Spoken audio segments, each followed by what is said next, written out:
Hi, my name is Jim Jansen. I'm a coach with the parish support team, and I'm here to help you overcome obstacles to mission. Today I'm going to teach you how to set a real-time agenda. So, have you ever had the experience of going to a meeting, having good discussion, getting through all the agenda items, only to discover that you didn't actually talk about the most important topics? Well, I want to talk to you today about setting a real-time agenda to help ensure that that doesn't happen.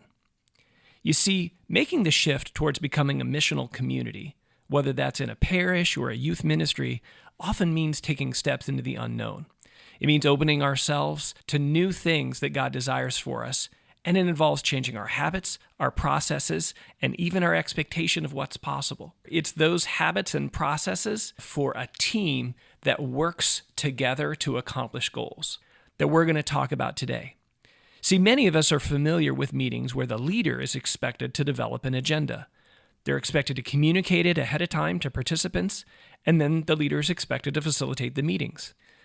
Members prepare their own thoughts in advance, and they come ready to discuss those predetermined topics. Well, that type of format works great for groups that only meet on a monthly or a quarterly basis. Groups like advisory boards, pastoral councils, finance councils, groups that have a particular role to offer counsel or advice. That format also works great for teams that work together on a regular basis for special meetings on particular topics or for a team offsite. But for teams that meet weekly with a responsibility to execute together on specific goals, a much more dynamic and flexible process is needed for setting agendas.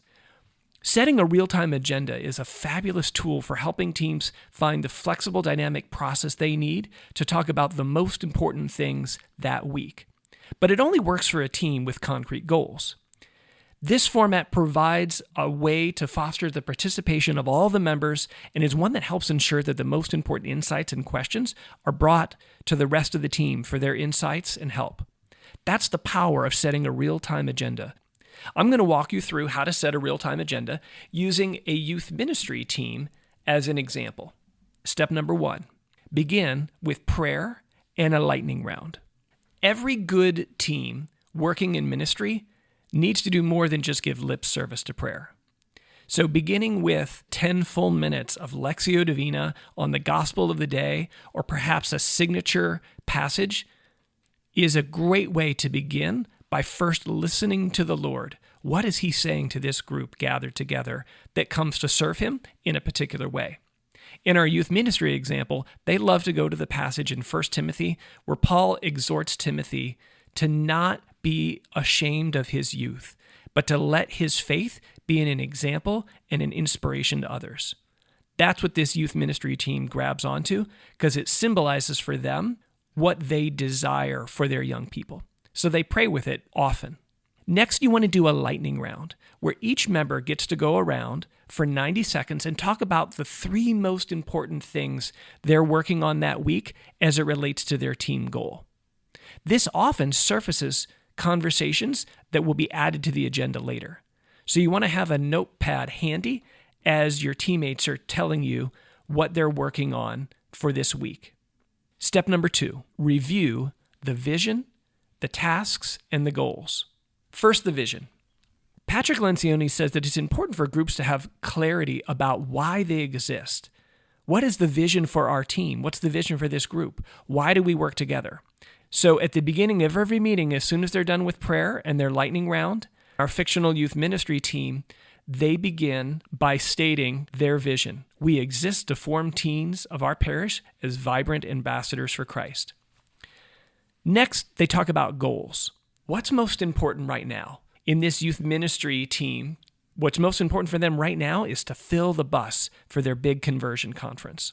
Next, they begin to review the tasks that were assigned at the end of last meeting. For example, Peter was supposed to check on the bus contract, Angie was going to recruit a few more adults, and Bill was going to confirm the insurance. As they review the notes, they recognize that Peter ran into a problem. He can't sign a contract that's cost that much, and he realizes he needs to catch the pastor who happens to be out of town, in order to get the contract signed. So as Peter goes around and gives an update on the tasks, there's immediately a problem to be solved, which gets added to the agenda.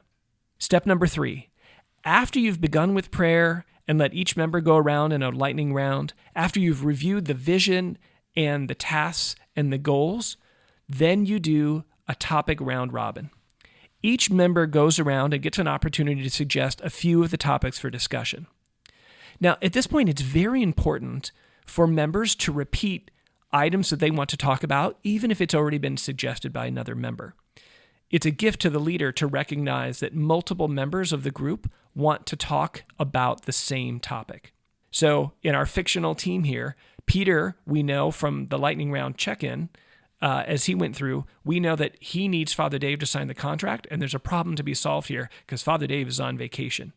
Angie wants to discuss the t-shirt design, and everyone wants to discuss the lunch plans because they're not sure how that's going to work when they get to the conference.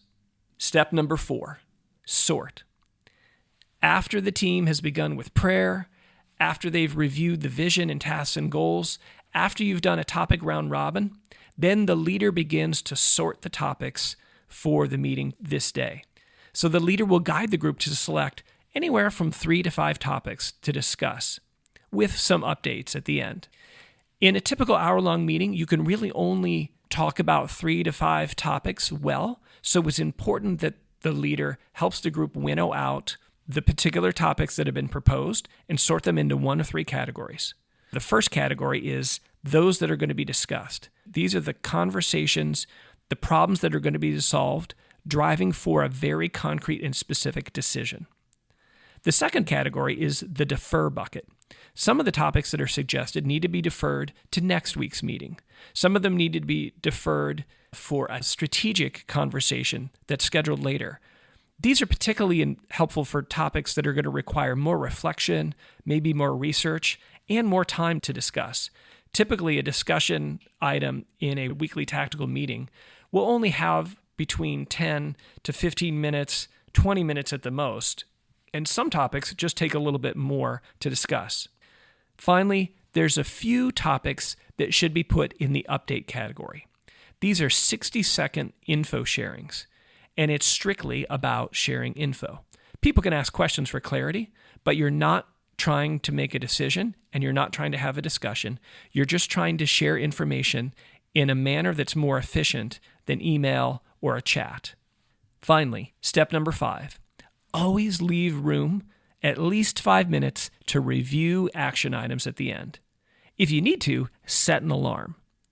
At the end of every meeting, there should be at least 5 minutes to review the actions and decisions that have been made. And there's a very helpful mantra. Who does what, by when, and how will we follow up? Again, who does what, by when, and how will we follow up? Make sure to leave time at the end of every meeting to review those action steps.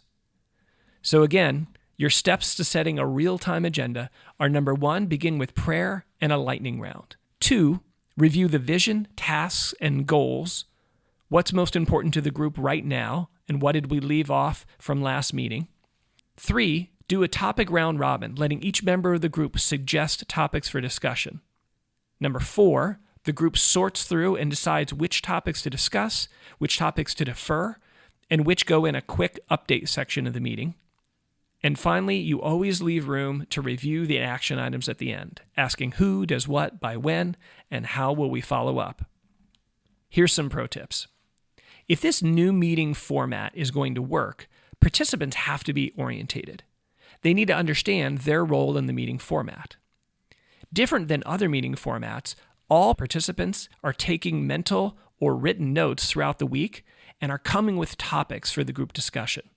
The goal of the meeting isn't just information sharing, it's problem solving. We're trying to solve real problems so we can move forward with the goals for that week. If a strategic topic comes up, that can be moved to other meetings. On that note, don't be afraid to defer a topic in the middle of a meeting. It's not uncommon to stumble into a strategic question as you're in the middle of a meeting. That's actually a sign that you're doing something well, If in the middle of a discussion on how you're going to fill the bus for the conference, if some members of the group are asking the question, how do we know if this conference is really making a difference? Or how do we get the adults more engaged in the lives of our young people?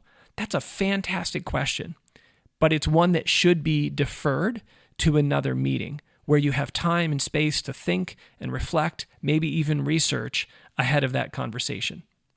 Another pro tip, if this is going to work, the group has to have clarity about the goals that are most important for the team for this particular season. Again, in this case for our youth ministry, their most important goal for the next couple months is to fill the bus. All of the work they're doing is in some ways pointing towards filling the bus up so they can bring as many young people as possible to the conversion retreat. Finally, you gotta remember that the best agendas don't actually lead to action if there's not clear owners.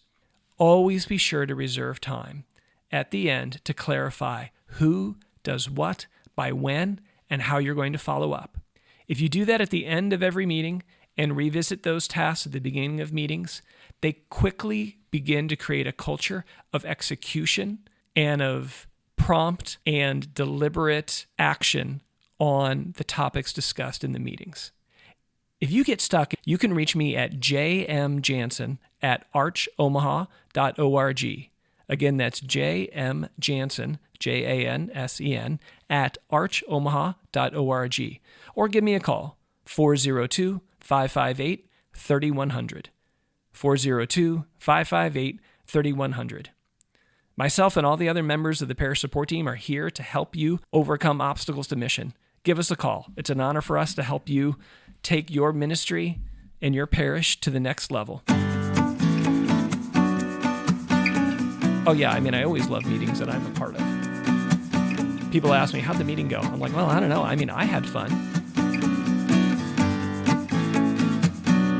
Yeah, I pretty much can't think without a whiteboard. It's kind of like, well, it's not a crutch. It's kind of like an addiction. I just really like whiteboards.